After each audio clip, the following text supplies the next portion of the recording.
This question comes in from Steve, who says, what worries you most about our economy and the stock market? And on the other hand, what makes you optimistic? Well, you have to be optimistic about the competency of our technical civilization. But there again, it's an interesting thing. If you take the last 100 years, 1922 to 2022, most of modernity came in that 100 years. And in the previous 100 years, that got another big chunk of modernity. And before that, things were pretty much the same for the previous thousands of years. Life was pretty brutal and short and limited and what have you. No printing press, no air conditioning, no modern medicine, no. So I don't think we're going to get things that were in what I call the real human needs. Think of what it meant to get, say, first you got the steam engine, the steamship, the railroad, and a little bit of improvement in farming and a little bit of improvement in plumbing. That's what you got in the 100 years that ended in 1922. The next 100 years gave us widely distributed electricity, modern medicine, modern firearms, the automobile, the airplane, the records, the movies, the air conditioning in the South. And think what a blessing it was. If you wanted 5 children, if you wanted 6 children, if you wanted 3 children, you had to have 6 because 3 died in infancy. That was our ancestors. Think of the agony of watching half your children die. It's amazing how much achievement there's been in civilization in these last 200 years, and most of it in the last 100 years.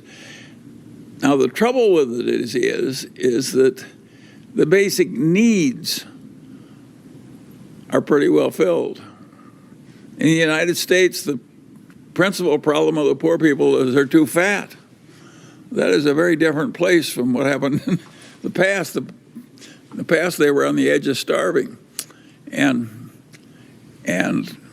what happens is, it's really interesting, is with all this enormous increase in living standards and freedom and diminishment of racial inequities and all the huge progress that has come, people are less happy about the state of affairs than they were when things were way tougher. And that has a very simple explanation. The world is not driven by greed, it's driven by envy. And so the fact that everybody's 5 times better off than they used to be, they take it for granted. All they think about is somebody else having more now, and it's not fair that he should have it and they don't. That's the reason that God came down and told Moses that you couldn't envy your neighbor's wife or even his donkey. I mean, even the old Jews were having trouble with envy. And so it's built into the nature of things. It's weird for somebody my age, because I was in the middle of the Great Depression when the hardship was unbelievable.